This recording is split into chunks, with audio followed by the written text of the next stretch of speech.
Welcome back to my channel.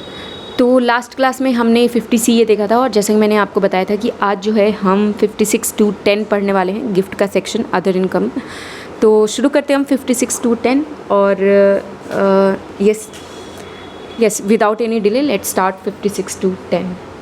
So 56 to 10 जो है वो हमें बोलता है परचेज या फिर गिफ्ट या रिसीव बाय एनी पर्सन। अब इसको धीरे धीरे करके हम इसको ब्रेक करते हैं।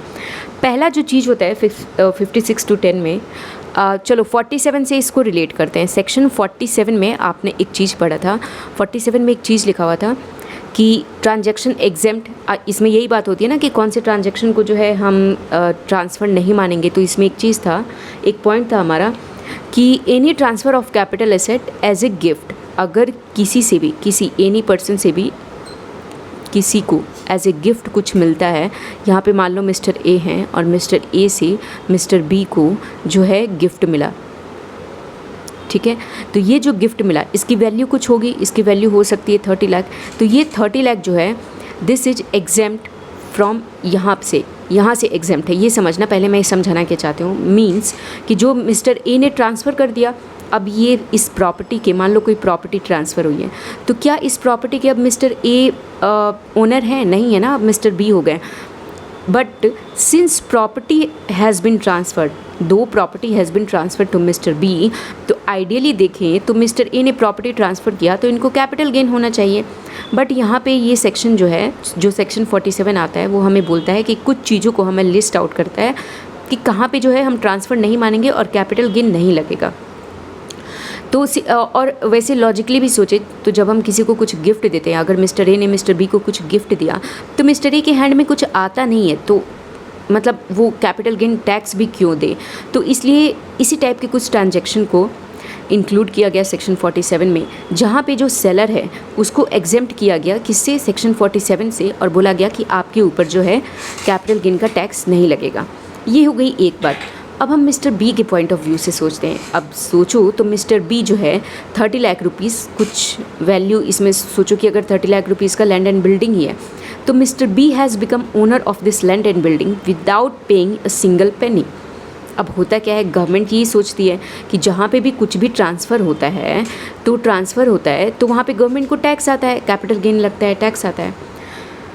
तो गवर्नमेंट ने यहाँ पे ये बोला कि मिस्टर ए के हाथ में तो हम कुछ टैक्स नहीं लगाएंगे, बट मिस्टर बी के हैंड में हम टैक्स लगा देंगे। अभी मैं आपको जनरल प्रोविज़न बता रही हूँ, सो जितना बता रही हूँ उतना ही समझना।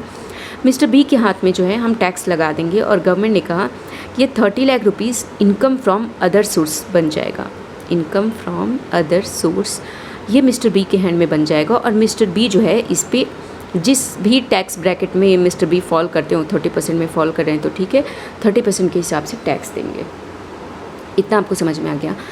अब थोड़ा सा हम इस सेक्शन 47 में आपको समझ में आ गया कि मैं सेक्शन 47 जो है वो सेलर के पॉइंट ऑफ व्यू से लिखा हुआ है, और जो सेक्शन 56 to 10 है वो आता है जो रिसीवर है, जो परचेज़र है, जो बायर है, उसके पॉइंट ऑफ व्यू से ये आता है।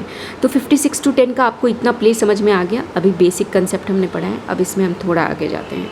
अब 56 to 10 में ऐसा नहीं है कि कुछ भी आप ट्रांसफ़र करें तो वो सब कुछ एग्जेम्प्ट है, या फिर कुछ भी आप ट्रांसफ़र करें तो वो टैक्सेबल ही हो जाएगा एज ए गिफ्ट। नहीं, बहुत सी चीज़ें हैं।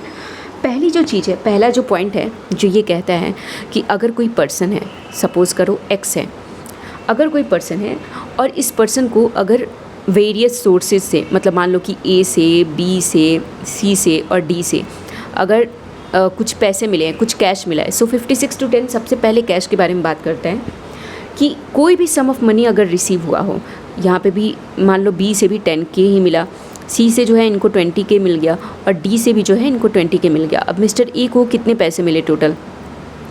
40, 50, 60K जो है इनको अमाउंट मिल गया।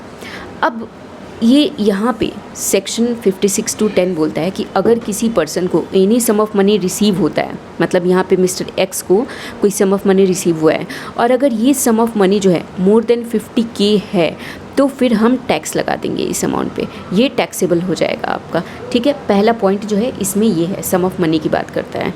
तो दूसरा पॉइंट है 56 to 10 का। पहले पॉइंट में मैंने आपको क्या बताया कि सम ऑफ मनी की बात होती है, सम ऑफ मनी, ठीक है।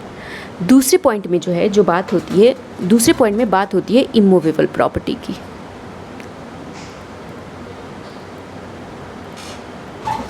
अब इस इमूवेबल प्रॉपर्टी का भी दो पार्ट है।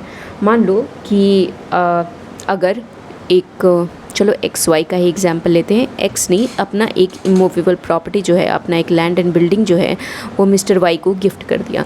और ये जो land and building without consideration, X ने कोई पैसे नहीं लिए, no consideration, no consideration, without consideration X ने वाई को अपना लैंड एंड बिल्डिंग जो है गिफ्ट कर दिया और इसके पहले इसको निल अमाउंट मिला है इसके बदले। अब वाई को जो है, सपोज़ करो यहाँ पे 30 लाख वैल्यू है प्रॉपर्टी की। तो अब यहाँ पे ये जो इमूवेबल प्रॉपर्टी की जो बात होती है इसमें दो पार्ट है। पहला बोलता है कि अगर कुछ भी नहीं मिला, विदाउट कंसिडरेशन अगर इमूवेबल प्रॉपर्टी ट्रांसफ़र हो गई है और अगर इस प्रॉपर्टी की वैल्यू मोर देन 50K है तो हम पूरे अमाउंट को टैक्सेबल कर देंगे अंडर द सेक्शन 56(2)(10) और इनकम फ्रॉम अदर सोर्स के अंदर हम इसको टैक्सेबल कर देंगे। मतलब जब हम मिस्टर वाई का रिटर्न बना रहे होंगे, जब हम मिस्टर वाई का रिटर्न बनाएंगे, उस रिटर्न के टाइम पे जो है इनकम फ्रॉम अदर सोर्स में जो है 30 लाख रुपीज़ यहाँ पे इनको आ रहा होगा मिस्टर वाई को। आई hope you understood this point. अब दूसरा इमूवेबल प्रॉपर्टी में ये तो हो गया हमारा केस नंबर ए। अब केस नंबर बी भी है। केस नंबर बी क्या बोलता है? ये बोलता है कि सपोज़ करो एक्स है, वाई है, सेम एग्जाम्पल। मैं एक दूसरा पेज ले लेती हूँ। अब हम आते हैं केस नंबर बी पे। अब देखो केस नंबर बी क्या बोलता है। बी बोलता है कि एक्स है एंड देन वाई है हमारे पास, ठीक है। एक्स और वाई है। अब एक्स ने गिफ्ट किया, वैल्यू थी प्रॉपर्टी की 30 लाख रुपीज़, ठीक है। और इसके बदले जो है वाई इसको कंसिडरेशन देता है, 30 लाख रुपीज़ देता है, ठीक। बट जब हम इसकी स्टैम्प वैल्यू देखते हैं, स्टैम्प ड्यूटी वैल्यू देखते हैं, तो हम देखते हैं कि इसकी stamp duty value 40 lakh rupees है, ठीक। अब यहाँ पे 56(2)(10) क्या बोलता है कि अगर मान लो यहाँ पे मैंने पहले वाले केस में बताया था विदाउट कंसिडरेशन है, दूसरे केस में बोलता है कि अगर ये जो डिफरेंस है स्टैम्प ड्यूटी वैल्यू का, दूसरे केस में बोलता है कि ये जो डिफरेंस है अगर स्टैम्प ड्यूटी वैल्यू और कंसिडरेशन, मतलब कि अगर 40 lakh rupees minus 30 lakh rupees आपको 10 लाख रुपीज़ है, अगर ये डिफरेंस जो है ये मोर देन 50K है, ये मोर देन 50K है, या फिर एक और कंडीशन है इसमें, और यहाँ पे ये बात बोली गई है कि या फिर, और दूसरा पॉइंट है हमारे पास कि ये जो 30 लाख रुपीज़ है, आई मीन ये जो 10 लाख रुपीज़ आया, the difference of this 10 lakh rupees, अगर ये जो एक्चुअल कंसिडरेशन है, ये आपका एक्चुअल कंसिडरेशन है, अगर ये एक्चुअल कंसिडरेशन से जो डिफरेंस है वो मोर देन 10% है, मतलब कि अगर ये difference up to 3 lakh rupees तक होता है तो कोई बात नहीं, हम यहाँ पे जो है इनकम फ्रॉम अदर सोर्स में हटाओ, इनकम फ्रॉम अदर सोर्स में कुछ भी नहीं टैक्स करते। बट सिंस ये जो डिफरेंस है ये एक्चुअल कंसिडरेशन के मोर देन 10% है, तो यहाँ पे अब जो डिफरेंस आया 10 लाख रुपीज़ को, उसको हम इनकम फ्रॉम अदर सोर्स में टैक्स कर देंगे। आई hope you understood this point. तो आपको दो चीज़ देखना है, ईदर ऑफ देम, क्या वो 50,000 से ज़्यादा है अगर कोई भी कंडीशन फुलफिल होती है, अगर जो एक्चुअल कंसिडरेशन है और स्टैम्प ड्यूटी वैल्यू है, अगर इन दोनों का डिफरेंस 50,000 से ज़्यादा है, या फिर जो स्टैम्प ड्यूटी वैल्यू है मेरी और जो एक्चुअल कंसिडरेशन है, तो क्या मेरा ये जो डिफरेंस आ रहा है वो एक्चुअल कंसिडरेशन के 10% से भी ज़्यादा है, दोनों में से जो भी। सो ये बोलता है कि दोनों में से जो हायर अमाउंट है, जैसे मैंने आपको पहला पॉइंट ये बताया कि stamp duty value minus actual consideration, अगर ये 50,000 से ज़्यादा है तो, या फिर एक्चुअल कंसिडरेशन और स्टैम्प ड्यूटी वैल्यू जो है उस दोनों का डिफरेंस क्या एक्चुअल कंसिडरेशन के 10% से भी ज़्यादा है, दोनों में से जो भी हायर अमाउंट है ना, उसको हम इनकम फ्रॉम अदर सोर्स के अंदर जो है टैक्स लगा देंगे, ठीक है। आई hope you understood this point. अच्छा देखो, अब मैंने आपको एक चीज़ बताया कि इमूवेबल प्रॉपर्टी जब मैं आपको बता रही थी, सो जब मैं आपको इमूवेबल प्रॉपर्टी बता रही थी तो मैंने आपको दो चीज़ कहा, मैंने आपको दो कंडीशन बताए। पॉइंट बी में, पॉइंट ए में तो हमें कोई कंसिड्रेशन ही नहीं मिल रहा था, तो पूरा का पूरा अमाउंट टैक्सेबल हो जाएगा अगर वो 50,000 से ज़्यादा है। बट पॉइंट बी में हमें कंसिड्रेशन नहीं मिल रहा था, तो हमारे पास दो सर्टेन कंडीशन थी। इस दोनों ही कंडीशन में आपको एक चीज़ ध्यान में आया होगा कि हमें स्टैम्प ड्यूटी वैल्यू जो है, एसेट की स्टैम्प ड्यूटी वैल्यू, ये हमारे लिए एक इम्पॉर्टेंट पॉइंट बन रहा था। अब आपको 50 CA में, अगर आपको याद हो पिछली क्लास में 50 CA जब बताया था, तो आपको याद हो मैंने आपको बताया था कि 50 CA में एक ये भी बात लिखी हुई है कि सपोज़ करो, अच्छा कल वाला ही एग्जाम्पल देती हूँ कि जो एग्रीमेंट हुआ अच्छा ए ले लेते हैं इसको, ए हो गया और बी हो गया। जो एग्रीमेंट हुआ, एग्रीमेंट टू सेल हुआ, ए ने बी से एग्रीमेंट किया, एग्रीमेंट टू सेल किया, एग्रीमेंट टू सेल, ये जो हुआ ये 1 दिसंबर 22 को हुआ। और एक्चुअली में जो ट्रांसफ़र हुआ, जो रजिस्ट्रेशन ऑफ प्रॉपर्टी हुई, रजिस्ट्रेशन जो हुआ, बी के नाम पे रजिस्टर हुई होगी प्रॉपर्टी, जो रजिस्ट्रेशन हुआ वो 31 मार्च 23 को हुआ। तो मैंने आपको एक चीज़ बताया था कि इस दोनों डेट में क्या होता है ना, कि हाई पॉसिबिलिटी कि यहाँ पे जो है स्टैम्प ड्यूटी वैल्यू मान लो कि 35 लाख रुपीज़ है, और यहाँ पे स्टैम्प ड्यूटी वैल्यू जो है बढ़ के 40 लाख रुपीज़ हो जाए। अब एओ बोलता है कि देखो जब स्टैम्प ड्यूटी, अब मैंने आपको यहाँ पे बताया है कि हमें स्टैम्प ड्यूटी वैल्यू कंसिडर करना है। एओ बोलेगा कि स्टैम्प ड्यूटी वैल्यू मैं 40 लाख कंसिडर करूँगा, क्यों? क्योंकि फिर ज़्यादा टैक्स निकल के आएगा। एसएससी बोलेगा कि स्टैम्प ड्यूटी वैल्यू आप 35 कंसिडर करो, क्योंकि अगर duty nature of transaction value चल के जिस दिन मैंने रजिस्ट्रेशन कराया उस दिन बढ़ भी गई तो इसमें मेरी कोई गलती थोड़ी ना है। तो इसी को लेकर के 50 CA में लॉ इंसर्ट हुआ था कि अगर जिस दिन आप एग्रीमेंट टू सेल कर रहे हैं, अगर उस दिन जो आपका बायर है वो मतलब कि बी ने ए को अगर कुछ भी पैसे दे दिए थ्रू अकाउंट पे cheque, demand draft, electronic system के द्वारा, या फिर अदर भी 2-4 चीज़ें हैं जो मैंने आपको पिछले क्लास में बताई हैं, अगर वैसे अगर पैसे मिल जाते हैं ए को, एनी अमाउंट, ऐसा नहीं कि 10% 20%, कोई भी अमाउंट अगर मिल जाता है तो हम मान लेंगे कि जो ट्रांसफ़र हुआ ये किस दिन हो गया, ये एग्रीमेंट टू सेल वाले दिन ही हो गया। और जैसे ही हम एग्रीमेंट टू सेल वाले दिन ट्रांसफ़र मानेंगे तो जब हम यहाँ पे इस केस में जब स्टैम्प ड्यूटी वैल्यू कंसिडर करनी होगी तो हम 35 लाख ही कंसिडर करेंगे, जो ये बहुत से केसेस आ रहे थे कि 40 लाख होगा या 35 लाख होगा। यहाँ पे इस केस लॉ के जरिए, इस लॉ के जरिए यहाँ पे इस प्रॉब्लम को ही सॉल्व कर दिया गया। So I hope you got this point. अब हम आगे बढ़ते हैं, बट अभी मैं बुक पे नहीं गई हूँ, सिर्फ मैंने 56 to 10 देखा है और 56 to 10 देख के जो भी उसमें प्रोविज़न है वो मैं बता रही हूँ। आगे अब हम बुक पे अभी जाएंगे। तो अभी तक जो है हम 2 पॉइंट देख चुके हैं। सबसे पहला जो है वो हमने क्या देखा था, सबसे पहले हमने देखा था कैश के बारे में, अगर मोर देन 50K होता है तो।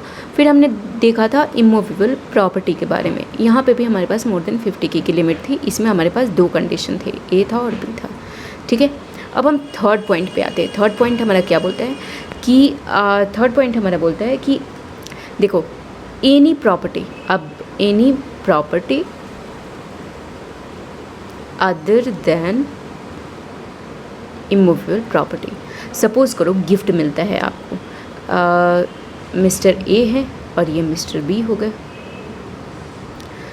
तो मैंने आपको कैश बताया, इमूवेबल प्रॉपर्टी बताई, बट ज़रूरी थोड़े ना है कि आपको इसी दिनों में से कि कोई मिले। आपको हो सकता है आपको ज्वेलरी मिल जाए, आपको हो सकता है कि कैश मिल जाए, शेयर्स मिल जाए, या फिर आपको हो सकता है कुछ भी मिल सकती है ना, आपको कोई पेंटिंग मिल सकती है, कोई पुरानी पेंटिंग मिल सकती है, क्योंकि उनका भी वर्थ लाखों में होता है। कोई आर्कियोलॉजिकल कलेक्शन मिल सकता है, कुछ भी मिल सकता है। अब देखो हुआ क्या, तो यहाँ पे हम थर्ड पॉइंट में बात कर रहे हैं किसकी, any property other than immovable property की। यहाँ पे भी जो है हमारे पास 2 पॉइंट है। ए पॉइंट में बोलता है कि ए ने अगर बी को ट्रांसफ़र किया और सपोज़ करो 10 लाख की कोई पेंटिंग ट्रांसफ़र कर दी, ठीक। अब इस पेंटिंग को ट्रांसफ़र करने के वक्त बी से कोई पैसे नहीं लिए गए, नो मनी, विदाउट कंसिड्रेशन। तो ए में बोलता है कि अगर ये गिफ्ट जो हुआ है ये विदाउट कंसिड्रेशन हुआ है, ठीक है। तो ए के हैंड में तो ये एग्जेम्प्ट है। एग्जेम्प्ट कैसे है, अंडर सेक्शन 47। यह आपको समझ में आ रहा होगा, ये मैंने शुरू में ही बता दिया था। जो हम ये पढ़ रहे हैं 56 to 10 वो बी के पॉइंट ऑफ व्यू से पढ़ते हैं हम, जो रिसीव कर रहा होता है।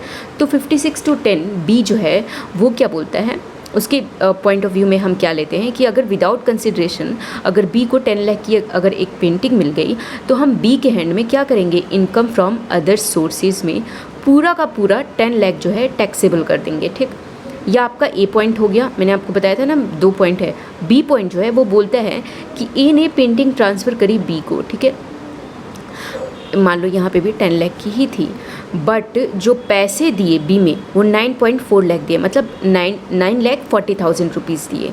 तो अब यहाँ पे जो है हमें ये बोला गया है सेकंड पॉइंट में कि हम डिफरेंस देखेंगे। फेयर मार्केट वैल्यू जो है वो हम देखेंगे। फेयर मार्केट वैल्यू कितनी थी, 10 लाख रुपीज़, और कंसिड्रेशन कितना रिसीव हुआ, तो कंसिड्रेशन रिसीव हुआ 9.4 लाख रुपीज़। अब ये 9.4 लाख रुपीज़ जब ये कंसिड्रेशन रिसीव हो रहा है तो यहाँ पे क्या हो सकता है, जो डिफरेंस है वो 60K का है। तो यहाँ पे यही बोला गया है कि अगर ये डिफरेंस मोर देन 50K का है तो ये जो पूरा का पूरा डिफरेंस है, ये पूरा का पूरा 60K जो है ये इनकम फ्रॉम अदर सोर्सेज में टैक्सेबल हो जाएगा। पूरा का पूरा 60K, ध्यान रखना 10 के नहीं, पूरा 60K टैक्सेबल हो जाएगा। So I hope you understood this point. थोड़ा सा नहीं, सेकंड पॉइंट में तो हमारे पास इमूवेबल प्रॉपर्टी आईपी में तो स्टैम्प ड्यूटी वैल्यू की बात होती है, बट यहाँ पे स्टैम्प ड्यूटी वैल्यू की बात नहीं होती है, हमारे पास फेयर मार्केट वैल्यू की बात होती है। हम फेयर मार्केट वैल्यू से कंपेयर करते हैं।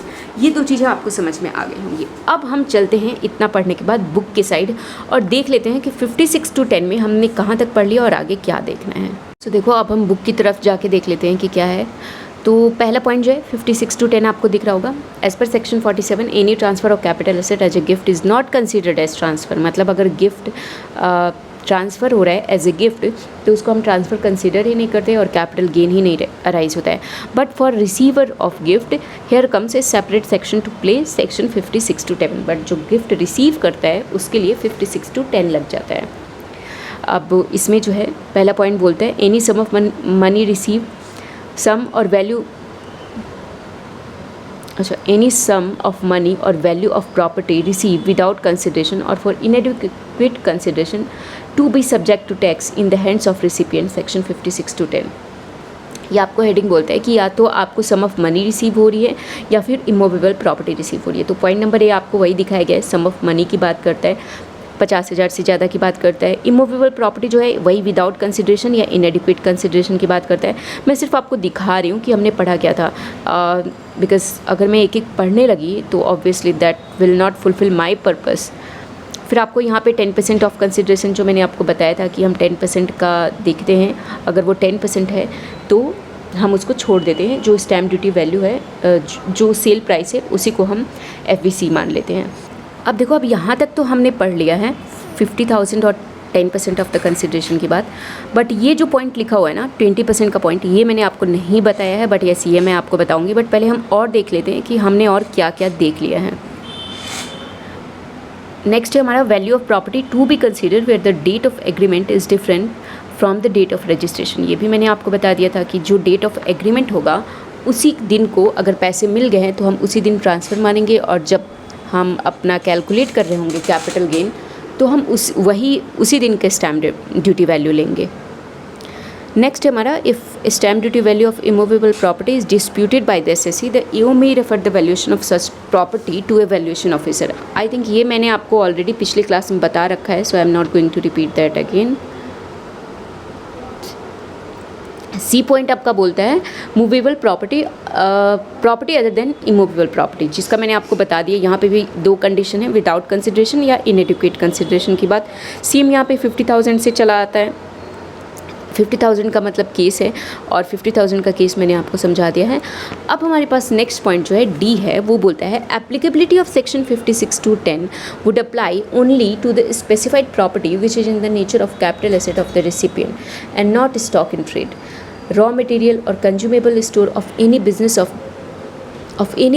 of the recipient. Therefore only transfer of a specified capital asset without consideration or for inadequate consideration would attract the provision of section 56 to 10।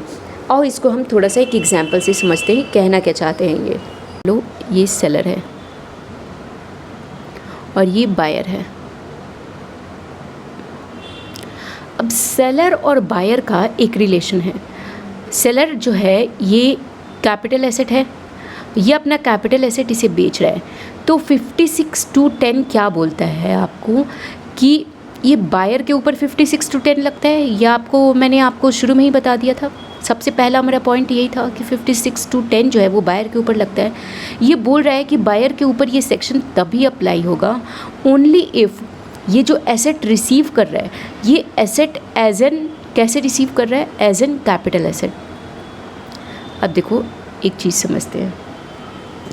मान लो suppose करो कि सेलर जो है ये कोई पर्सन है, ये एक मिस्टर ए हैं जिनके पास एक बहुत पुरानी पेंटिंग रखी थी, और ये कोई म्यूज़ियम्स वगैरह होते हैं ना, जो समटाइम्स ये ले लेते हैं म्यूज़ियम्स कोई पेंटिंग या आर्कियोलॉजिकल कलेक्शन। तो ये सेलर हैं, मिस्टर ए इज़ सेलर, और ये जो है ये बायर है, ठीक है। अब अगर मिस्टर ए के पास एक पेंटिंग है और ये इस पेंटिंग को इसे सेल कर रहे हैं, तो क्या ये as a capital asset receive हो रहा है? नो, ये रिसीव हो रहा है as a stock in trade. तो जब ये एज ए एसआईटी रिसीव हो रहा है, तो यहाँ पे चाहे फेयर मार्केट वैल्यू कितनी भी हो, जो भी एप्लीकेबल प्रोविज़न हो, जो भी कंडीशन फुलफ़िल हो रहा हो, ये प्रोविज़न नहीं लगेगा। या फिर जैसे आपका केस होता है, आप ज्वेलरी भी कई बार बेचने जाते हो, यहाँ पे आप हो, सपोज़ करो ए ही है और यहाँ पे ज्वेलर है। अब 10 लाख की ज्वेलरी थी, ज्वेलर ने उसके सिर्फ आपको 8 लाख रुपए दिए, तो ये 2 लाख के लिए यहाँ पे 56:10 ज्वेलर के ऊपर नहीं लगेगा, क्योंकि ये 56:10 तभी अप्लाई होगा जब जो बायर है, जो रिसीवर है इसका, वो एज ए कैपिटल एसेट इस एसेट को रिसीव कर रहा हो। सिर्फ इतनी सी बात लिखी हुई थी। So I hope you understood this point. आगे बढ़ते हैं। नॉन एप्लीकेबिलिटी ऑफ 56:10 की बात होती है। मैं इसमें बहुत डीप में नहीं जाऊँगी। आपको याद होगा कि किसी रिलेटिव से या फिर मैरिज होता है, या फिर डेथ ऑफ द पेयर हो जाता है, या फिर 12 में अगर कोई रजिस्टर्ड हो इंस्टीट्यूट, तो उन केसेस में जो है नॉन एप्लीकेबिलिटी होती है। रिसीवर को 56:10 में कोई टैक्स नहीं लगता। That you have to check it by yourself. But हम आगे बढ़ते हैं, इंपॉर्टेंट पॉइंट डिस्कस करते हैं। 11 नंबर पॉइंट है, नॉन एप्लीकेबिलिटी में ही 11th नंबर पॉइंट है, from such class of person and subject to such condition as may be prescribed. ठीक है, अब इसमें क्या है, गवर्नमेंट ने अपने आप को एक पावर दे दिया इस सेक्शन में कि इन चीज़ों के अलावा, मैं आपको जो 10 पॉइंट बता रहा हूँ, इस 10 पॉइंट के अलावा मेरे पास वो पावर है कि मैं अगर कोई नोटिफिकेशन निकाल के किसी भी ट्रांजैक्शन को ये बोल सकता हूँ कि इसमें 56:10 नहीं लगेगा। ठीक है, तो आइए देखते हैं गवर्नमेंट ने कुछ accordingly CBDT has wide notification number this 56:10 would not be applicable to the following transaction। कुछ नोटिफिकेशन आ भी गई हैं जिसमें कि कुछ ट्रांजैक्शन को लिस्ट आउट किया गया है कि इन ट्रांजैक्शन पे 56:10 नहीं लगेगा। जो सबसे पहला ट्रांजैक्शन है, any immovable property being land और बिल्डिंग और बोथ, और रिसीव कौन कर रहा है, any resident of an unauthorized colony in the national capital territory of Delhi. देखो, पहला पॉइंट जो है वो सिंपल सी ये बात बोलता है कि दिल्ली में क्या हुआ, बहुत सी कॉलोनीज़ पहले अनऑथराइज थी, बाद में गवर्नमेंट ने उनको ऑथोराइज़ किया। जब गवर्नमेंट ने उनको ऑथोराइज़ कर दिया तो ईओ क्या मानता है, पहले तो वो बिल्डिंग का कोई वैल्यू नहीं था, कुछ अनऑथराइज थी, ऐसे ही पड़ी हुई थी। तो जब ऑथोराइजेशन हो गई, और मान लो कि आप हो, एक मिस्टर ए हैं, चलो मिस्टर ए को लेते हैं, मिस्टर ए है, मिस्टर ए के पास एक अनऑथराइज्ड कॉलोनी में एक बिल्डिंग थी और ऑथोराइज हो गई, तो अब ईओ क्या ये एजम्पशन लेगा कि आपको गवर्नमेंट की साइड से एक गिफ्ट मिल गया। अब बिल्डिंग की वैल्यू जो थी अगर 50 लाख रुपए थी, तो ईओ बोलेगा कि ये 56:10 में मैं आपके हैंड में टैक्सेबल कर दूंगा इसको। तो गवर्नमेंट ने नोटिफिकेशन निकाल के यही बोला कि जो भी रिसीवर है, इस प्रॉपर्टी का जो भी रिसीवर है, उसके हैंड में 56:10 नहीं लगेगा। ठीक है, पहला पॉइंट आपको समझ में आ गया। दूसरा पॉइंट बोलता है, any immovable property being unquoted share of a company and its subsi and the subsi of such subsi. और रिसीवर कौन है, रिसीव बाय कौन, shareholder, where the tribunal of an applicant moved by the central government under section 241 of the Companies Act 2013 had suspended the board of director of such company and has appointed new director nominated by the central government under section 242 of the said act. A share of the company and its subsidy of such okay, let's understand this. Example को ध्यान से सुनो। क्या होता है कि एक parent company है, ABC एक पेरेंट कंपनी है, उसकी एक सब्सिडी कंपनी है और उस सब्सिडरी कंपनी की भी एक सब्सिडरी कंपनी है। अब ड्यू टू मिसमैनेजमेंट होता क्या है कि क्रेडिटर क्या करते हैं, ट्रिब्यूनल के पास जाते हैं और ट्रिब्यूनल को लगता है कि यार ये तो मिसमैनेजमेंट बहुत ज़्यादा हो रहा है, यहाँ से निकलती जा रही है कंपनी। तो इस केस में ट्रिब्यूनल जाती है सेंट्रल गवर्नमेंट के पास और बोलती है कि इसे नलीफाई करके आप इसके न्यू बोर्ड ऑफ डायरेक्टर बनाओ और उसके बाद से ये कंपनी ऑपरेट करेगी।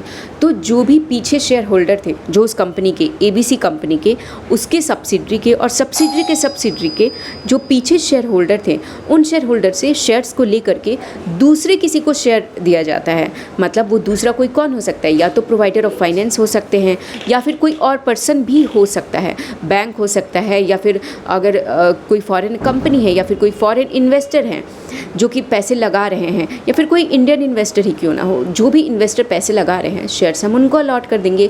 तो जो यहाँ पे जो नए लोग आए जिनको शेयर्स मिले, उन नए लोगों के हैंड में जो है 56:10 एप्लीकेबल नहीं होगा। I hope understood this.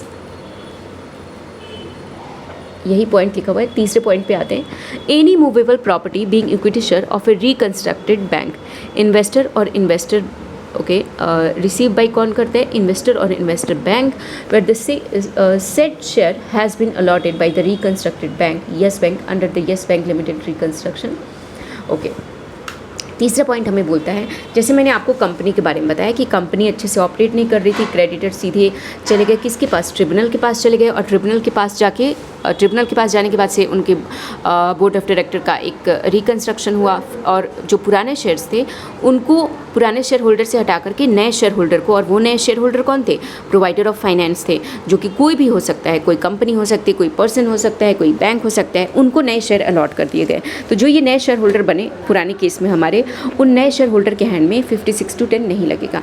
तीसरा पॉइंट हमें बोलता है कि येस बैंक एक बैंक था जो कि पूरी तरीके से डूब गया।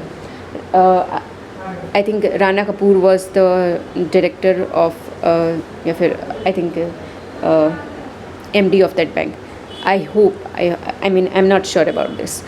सो येस बैंक जब डूबा तो येस बैंक का रिकंस्ट्रक्शन हुआ, क्योंकि बैंक डूबता है तो बहुत ज़्यादा पैसा डूबता है, क्योंकि एक तरीके से आपको मानो तो एक इकोनॉमी को फेल होने का डर रहता है जब भी बैंक डूबता है। तो येस बैंक का जब रिकंस्ट्रक्शन हुआ तो मेजरली अगर आप देखें 90% केसेस में, not only in India, overall मैं आपको बात कर रही हूँ, आउटसाइड इंडिया एज वेल, कि जब भी बैंक का रिकंस्ट्रक्शन होता है तो जो बैंक इन्वेस्ट करती है ना, वो मेजर जो आप देखेंगे कि या तो कंपनी से इन्वेस्ट कर रही होंगी या फिर कोई दूसरी बैंक इन्वेस्ट कर रही होगी, क्योंकि बैंक एक दूसरे बैंक को, बैंक कैसे चलता है इसका नॉलेज होगा। तो गवर्नमेंट भी यही चाहती है कि जो मेजर शेयर होल्डर्स हो ना, इसके जो नए शेयर होल्डर बने इस बैंक के, वो कोई बैंकिंग कंपनी बन जाए, या फिर दूसरी कंपनी भी बनना चाहे तो बन सकती है।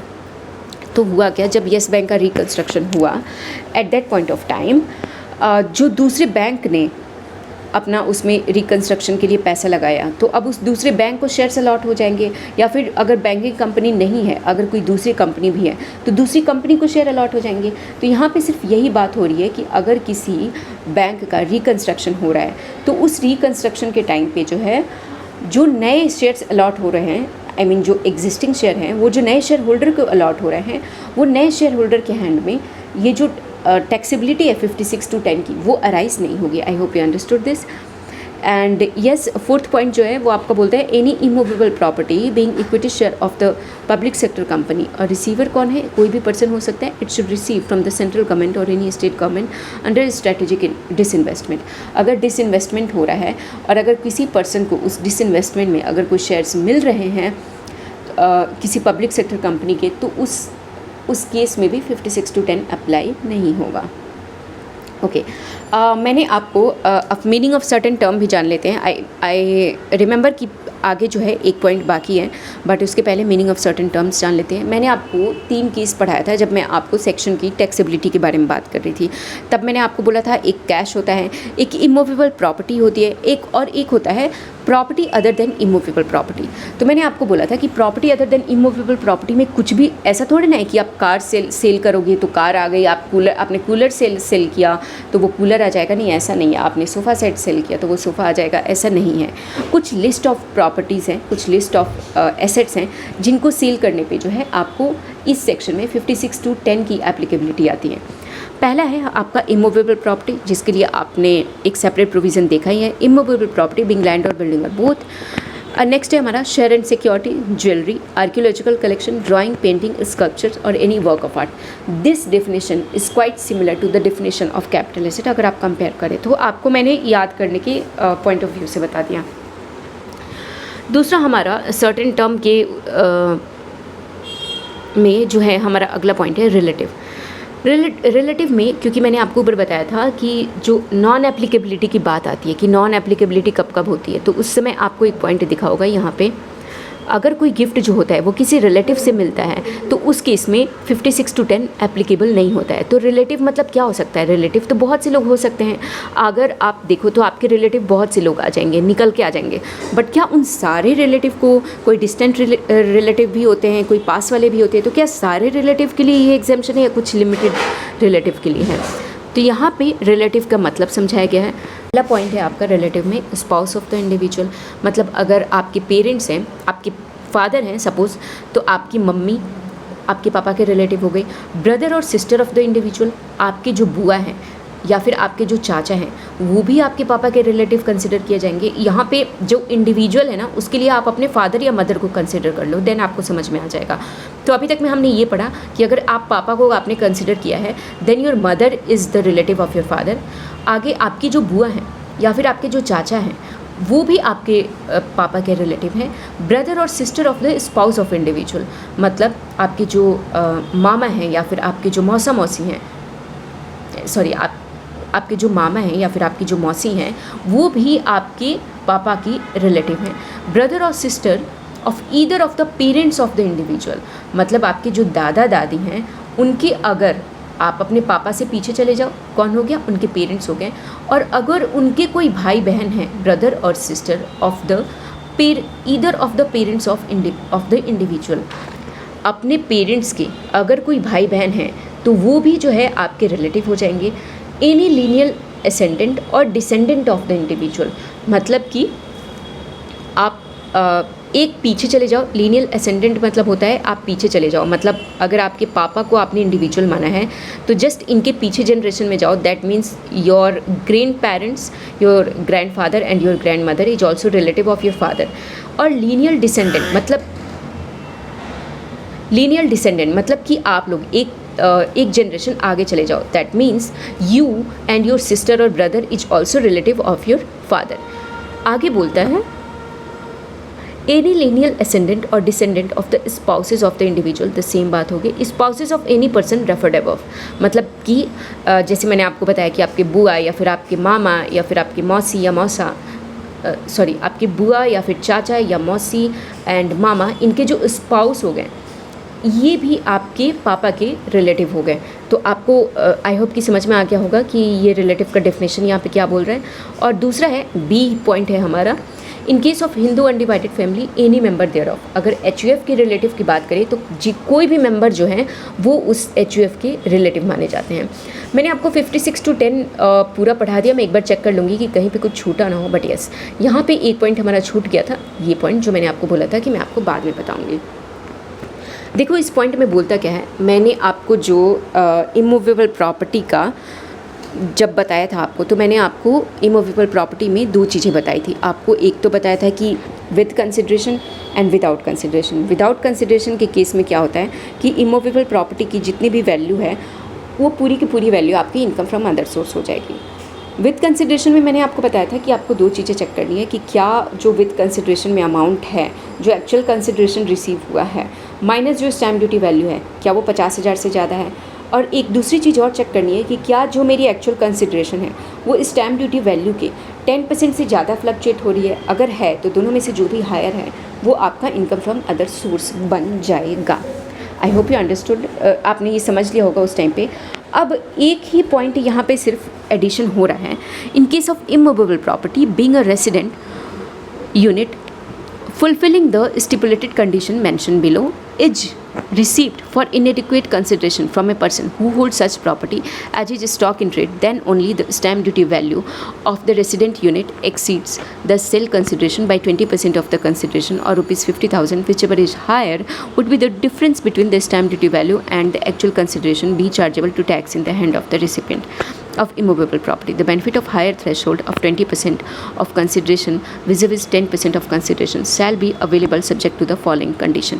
कंडीशन पे बाद में आते हैं, चलो पहले इतने प्रोविज़न को समझते हैं थ्रू एन एग्जाम्पल। तो हम एक एग्जाम्पल के थ्रू समझते हैं। देखो होता क्या है कि मान लो कि कोई कंपनी है, मतलब एक ABC कंस्ट्रक्शन कंपनी है, इसने जो है अपना, ये मिस्टर ए है, ठीक है, एक अपना एक यूनिट जो है, एक बिल्डिंग जो है, एक उसको क्या बोलते हैं, एक फ्लैट जो है वो दिया, 30 लाख का फ्लैट था, वो दे दिया मिस्टर ए को। अब अगर इसकी स्टैम्प ड्यूटी वैल्यू को देखें तो इसकी स्टैम्प ड्यूटी वैल्यू जो थी वो 35 लाख रुपीज़ थी। अब जब आप 56:10 में जाएंगे तो वहाँ पे जो है ये प्रोविज़न एप्लीकेबल हो जाएगा। मिस्टर ए जो है वो इस एसेट को, इस फ्लैट को as a capital asset receive कर रहे हैं, तो जैसे ही वो कैपिटल एसेट रिसीव कर रहे हैं तो आपके ऊपर 56:10 की एप्लीकेबिलिटी लग जाएगी, ठीक है। अब इसके लिए हमें दो चीज़ देखनी है कि 56:10 में सबसे पहले तो हमें ये देखना है कि क्या इस दोनों के बीच का जो डिफरेंस है, क्या इस दोनों के बीच का डिफरेंस 50,000 से ज़्यादा है, मोर देन 50,000 है। तो यस, जो डिफरेंस है 5 lakh is obviously more than 50K, तो पहला कंडीशन तो फुलफिल हो रहा है। दूसरा चीज़ हमें जो देखना है कि इनकम फ्रॉम अदर सोर्स में हम टैक्सेबल कितना करेंगे। दूसरी चीज़ जो हमें देखना है वो हमें ये देखना है कि क्या ये जो डिफरेंस है, जो एक्चुअल कंसिडरेशन रिसीव हुआ है, क्या ये एक्चुअल कंसिडरेशन जो रिसीव हुआ है और जो स्टैम्प ड्यूटी वैल्यू है, इसका 20% से ज़्यादा डिफरेंस है। तो अगर 30 लाख का आप 20% करो, आपको 6 लाख रुपीज़ मिलेगा, बट ये जो डिफरेंस है ये 5 लाख रुपीज़ है। तो जो मैंने आपको समझाया था पहले 56:10 में, जब मैं आपको लैंड एंड बिल्डिंग समझा रही थी, उस टाइम पे मैंने जो आपको 10% पार्ट समझाया था, उस 10% पार्ट की जगह अब यहाँ पे जो नया पॉइंट जो इंसर्ट हुआ है, कुछ नहीं हुआ है, सिर्फ 10 की जगह 20% कर दिया गया है। तो क्या ये वेदर दिस 6 लाख, आपको ये देखना है कि क्या ये जो डिफरेंस है, तो whether 5 lakh is greater than 6 lakh rupees, तो यहाँ पे तो नो आएगा, तो ये तो पॉइंट ही हट जाता है हमारा। तो हमें बस यही चीज़ देखना है, विच एवर इज़ हायर, तो ये है ही नहीं, तो ये 50K हमारा हायर हो जाता है, यहाँ पे तो ज़ीरो अमाउंट आ जाता है और ये 50K आ जाता है। तो 50K will be considered as income from other sources. I hope you understood this point. करना क्या है, सिर्फ इतनी ही सी बात करनी है कि 10% की जगह आपको 20% लगा देना है, बट इस 10 की 20% लगाने के लिए आपको 2 कंडीशन फुलफिल करने पड़ेंगे। अब चलते हैं बुक के साइड, ये देखने के लिए कि वो कंडीशन क्या है। तो वो जो 2 कंडीशन है वो आपका पहला है कि the residential unit is transfer during the period 12/11/2020 and 30 June 2021, इस पीरियड के बीच ट्रांसफ़र हुई हो। Such transfer is by way of first time allotment of the residential unit, ये फर्स्ट टाइम अलॉटमेंट हुआ हो इस रेसिडेंशियल यूनिट का। और तीसरा कंडीशन है द कंसिडरेशन पेड और payable as a result of such transfer should not exceed 2 crore rupees, मतलब जो इस लैंड एंड बिल्डिंग की जो वैल्यू है वो 2 करोड़ रुपए से ज़्यादा नहीं होना चाहिए। हो क्या रहा है कि इस टाइम पीरियड में जो है गवर्नमेंट एक 10 की जगह 20% का बेनिफिट लेके आ रही है कि आपको हम 20% का बेनिफिट दे देंगे, बट ये बड़े लैंड एंड बिल्डिंग के लिए, बड़े लैंड एंड बिल्डिंग के लिए नहीं है। जो छोटे छोटे लोग हैं, जो 2 crore up to 2 crore rupees ही हैं, उन लोगों के लिए ये बेनिफिट लेकर के आई थी government. So I hope you understood this point. And यहाँ पे नोट पढ़ लेते हैं एक बार। Through the residential unit should be stock in trade of the seller for applicability of the higher threshold 20%। Yes, जैसे मैंने आपको बताया कि वो जो कंपनी थी, एक कंस्ट्रक्शन कंपनी थी जिसने ट्रांसफर किया, it should be a capital asset in the hand of the buyer in the first place for attracting provision of section 56(10). यह मैं आपको पहले ही समझा चुकी हूँ कि 56(10) आपको तभी लगेगा जब जो आदमी जो रिसीव कर रहा है, उसके वो जो एसेट रिसीव कर रहा है वो as a capital asset receive कर रहा है। So this was the end of your 56(10) section. आगे जो है हम आगे बढ़ेंगे हम अब नेक्स्ट क्लास में और देखेंगे कि और आगे क्या पढ़ना है। अभी तो कैपिटल एसेट में काफ़ी सारी चीज़ें बाकी हैं। Anyway, I will see you in the next video. Thank you so much for watching.